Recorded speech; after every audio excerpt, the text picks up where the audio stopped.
3 Yohanes pasal yang pertama ayat yang kedua, saudara yang kasih, aku berdoa semoga engkau baik-baik dan sehat-sehat saja dalam segala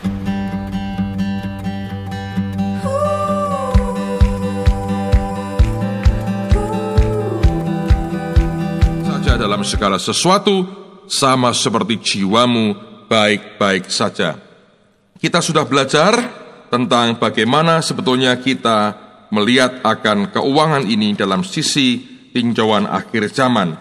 Mari balik ke Matius 24 dan Matius 25. Kita sudah belajar bahwa 2 pasal ini bicara tentang Yesus yang memberitakan akan akhir zaman. Dia khotbah tentang akhir zaman, dan itu baru selesai pada pasal 25 ayat yang terakhir. Karena di pasal 26 ayat yang pertama dikatakan, setelah Yesus selesai dengan segala pengajarannya, itu artinya baru di pasal 26 ayat pertama dikonfirmasi bahwa itu akhir daripada khotbah tentang akhir zamannya. Dan kita juga sudah belajar dari Matius 24 ayat yang pertama sampai dengan Matius 24 ayat yang ke-43, itu semua tentang tanda-tanda pada saat menjelang Tuhan datang kedua kali. Dan sudah kita pelajari juga bahwa kita tidak bisa mengubah apapun. Itu harus terjadi dan pasti akan terjadi. Tapi di Matius 24 ayat yang ke-44 dikatakan, sebab itu hendaklah kamu juga siap sedia, karena Anak Manusia datang pada saat yang tidak kamu duga. Nah, kita sudah diperingatkan Tuhan bagaimana seharusnya kita bersiap sedia menyambut Yesus datang yang kedua kali. Nah, ternyata bagaimana cara kita mempersiapkan diri itu berkaitan dengan dia memberikan kepada kita 4 perumpamaan. Dan keempat-empatnya ternyata berhubungan dengan masalah bagaimana kita mengelola akan keuangan kita. Nah, sebetulnya 4 hal ini merupakan review dari apa yang sudah kita pelajari selama ini. Dan pada hari ini merupakan pelajaran yang ke-30. Saya ingin memberikan review berdasarkan akan 4 perumpamaan yang Yesus sampaikan kepada kita. Nah, mari kita lihat akan ke-4 perumpamaan itu supaya lebih jelas dan membuktikan kepada kita sekalian bahwa cara mempersiapkan diri menyambut Tuhan yang baik itu dia mengajarkan adalah dengan cara punya sikap yang benar dalam hal keuangan. Sebab Alkitab mengatakan, di mana hartamu berada, di situ juga hatimu berada. Jadi kalau sikap kita benar soal keuangan, hati kita pun akan tertuju ke Tuhan. Dan itu merupakan sikap yang paling sempurna untuk kita siap sedia menyambut Yesus datang yang kedua kali. Lihat sekarang Matius 24 ayat yang ke-45 sampai dengan ayat yang ke-51. Judulnya perumpamaan tentang hamba yang setia dan hamba yang jahat. Siapakah hamba yang setia dan bijaksana, yang diangkat oleh tuannya atas orang-orangnya untuk memberikan mereka makanan pada waktunya? Berbahagialah hamba yang didapati tuannya melakukan tugasnya itu ketika tuannya itu datang. Aku berkata kepadamu, perhatikan, sesungguhnya tuannya itu akan mengangkat dia menjadi pengawas segala miliknya atau pengelola segala miliknya. Akan tetapi, apabila hamba itu jahat dan berkata dalam hatinya, Tuanku tidak datang-datang, lalu ia mulai memukul hamba-hamba lain dan makan minum bersama-sama pemabuk-pemabuk, maka Tuan hamba itu akan datang pada hari yang tidak disangkakannya dan pada saat yang tidak diketahuinya, dan akan membunuh dia dan membuat dia senasib dengan orang-orang munafik. Di sanalah akan terdapat ratapan dan kertakan gigi. Kunci daripada ayat ini adalah dia diangkat menjadi pengawas segala miliknya.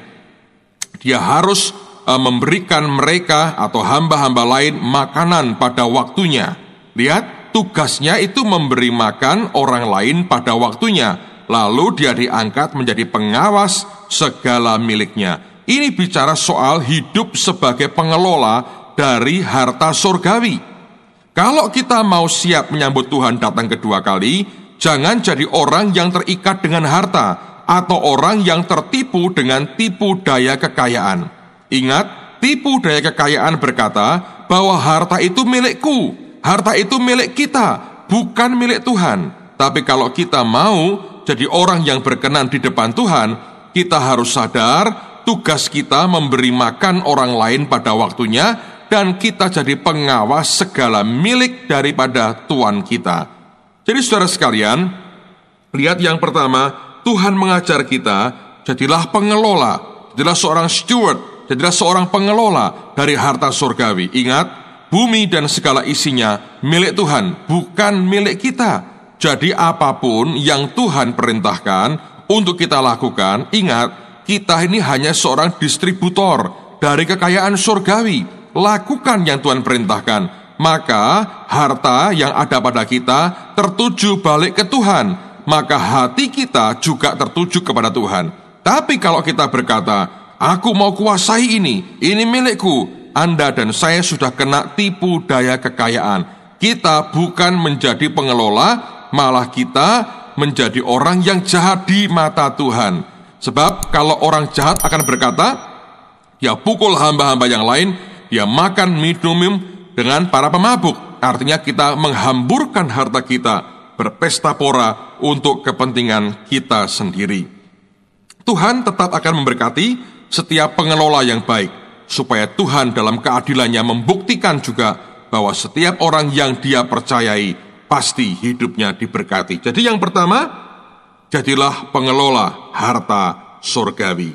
Yang kedua, di pasal 25, lihat mulai ayat yang pertama. Dikatakan, pada waktu itu hal kerajaan surga seumpama 10 gadis yang mengambil pelitanya dan pergi menyongsong mempelai laki-laki. 5 di antaranya bodoh dan 5 bijaksana. Gadis-gadis yang bodoh itu membawa pelitanya, tetapi tidak membawa minyak.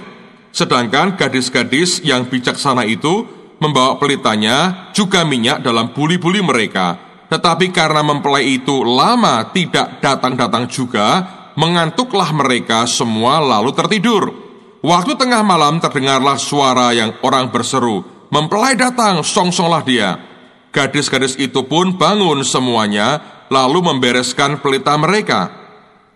Gadis-gadis yang bodoh berkata kepada gadis-gadis yang bijaksana, "Berikanlah kami sedikit dari minyakmu itu, sebab pelita kami hampir padam." Tetapi jawab gadis-gadis yang bijaksana itu, "Tidak, nanti tidak cukup untuk kami dan untuk kamu. Lebih baik kamu pergi kepada penjual minyak dan beli di situ."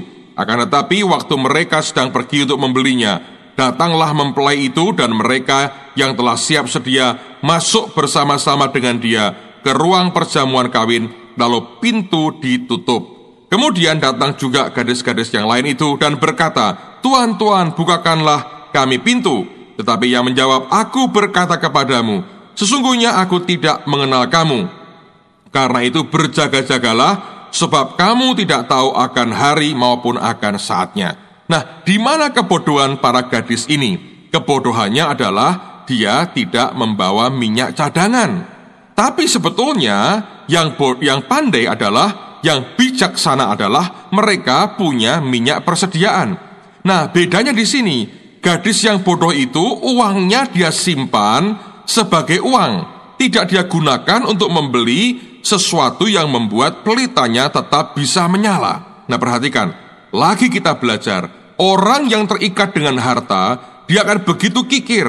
Uangnya dia simpan sebagai uang. Kebahagiaannya, rasa amannya, itu ada pada uangnya.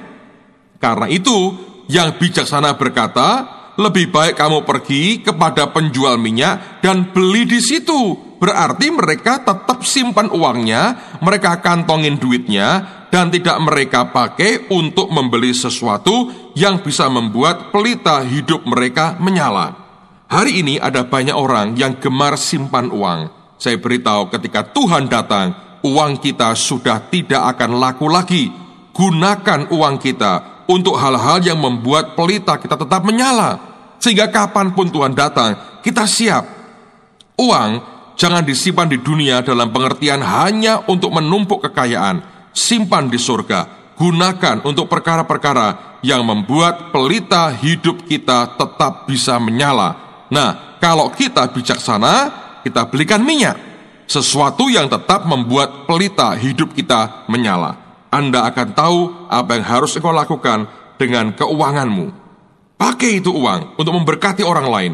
Pakai itu uang untuk beli material rohani, untuk membangun manusia roh Anda, untuk saudara bisa jadi berkat buat orang lain. Bahkan Anda juga punya akan kekayaan surgawi, kekayaan rohani yang limpah, dengan buku-buku rohani, dengan kaset, dengan apapun yang membangun manusia rohmu. Jangan kikir, gunakan itu untuk perkara-perkara yang bisa membuat pelita hidupmu tetap menyala. Karena tiba waktunya engkau beli apapun dengan uang tersedia, ternyata semuanya sudah terlambat.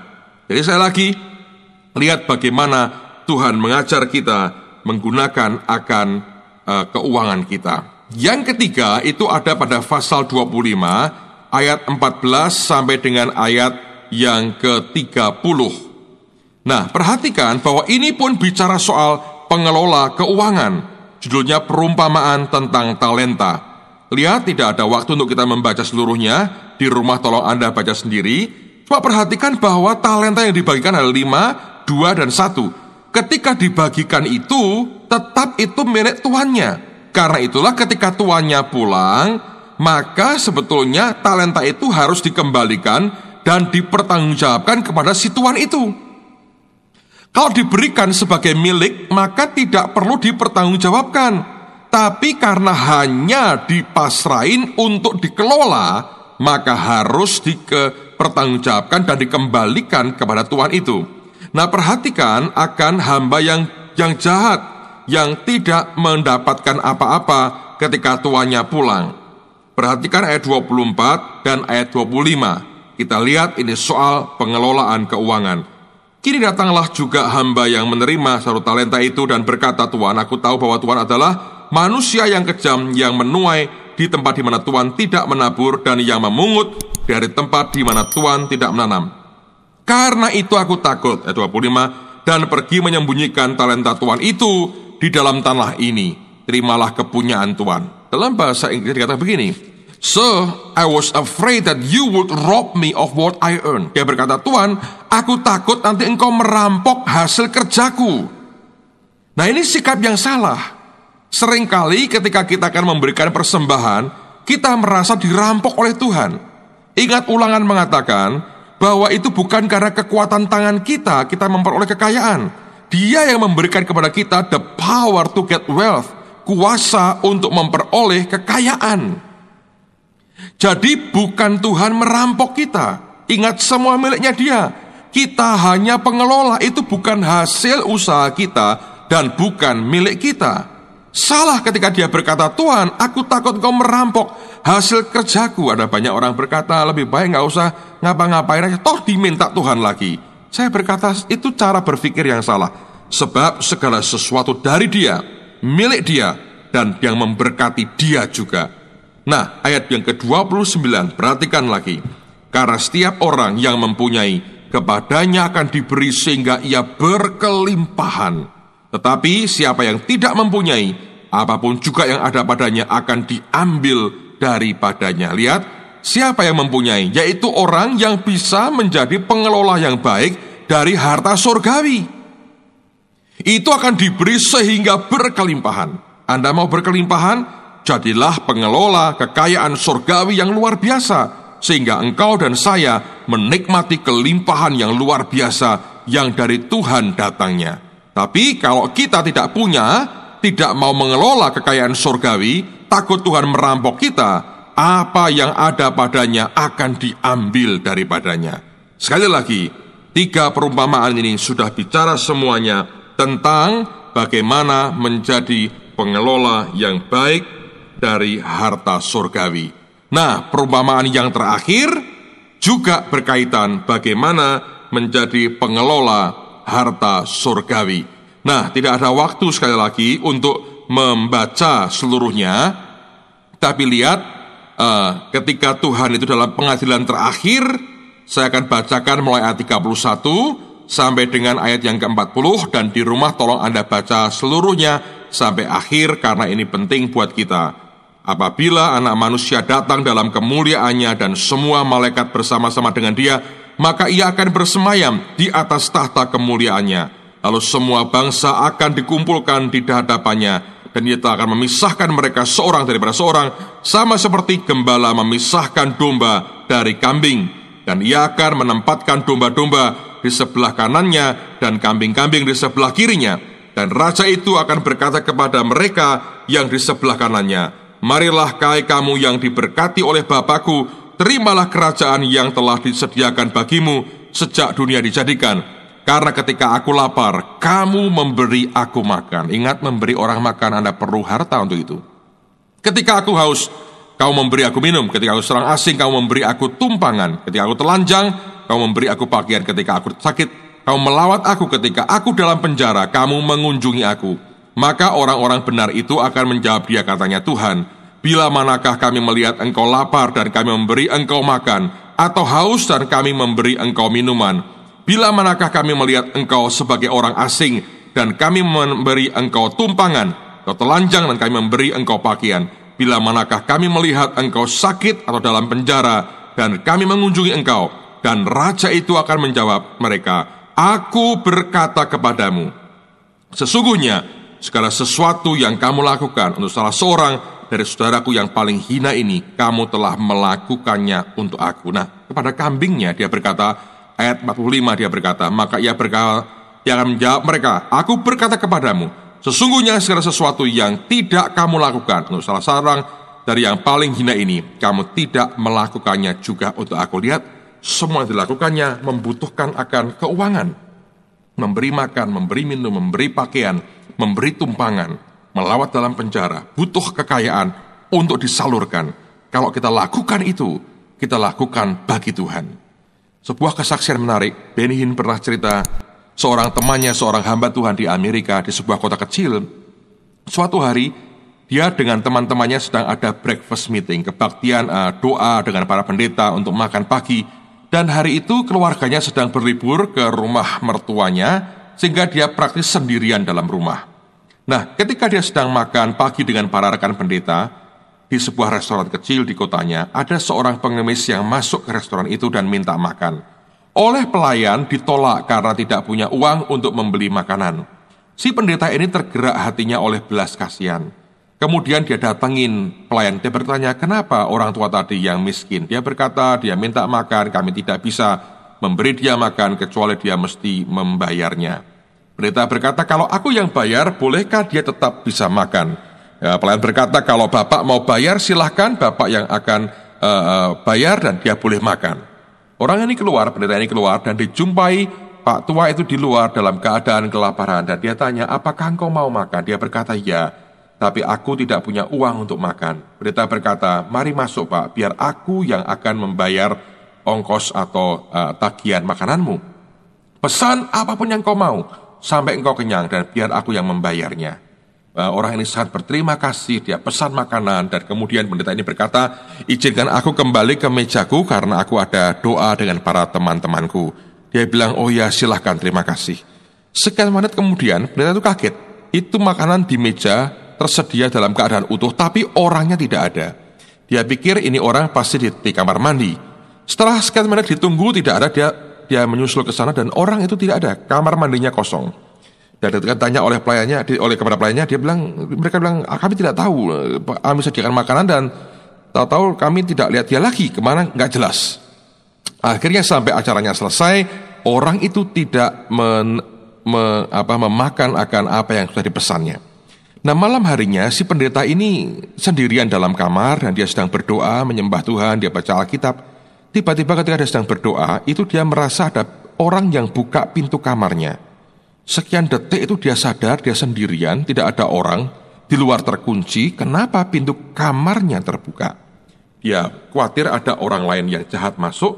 Dia buka matanya dan dia kaget ketika pintu terbuka lebar. Bapak tua pengemis itu yang berdiri di depannya. Dia kaget, dia belum sempat ngomong apa-apa. Pengemis itu berkata dengan senyum yang begitu luar biasa. Dia berkata, "Aku lapar dan kamu memberi aku makan." Dan orang itu hilang dari pandangannya. Rupanya Tuhan kirim malaikat mungkin.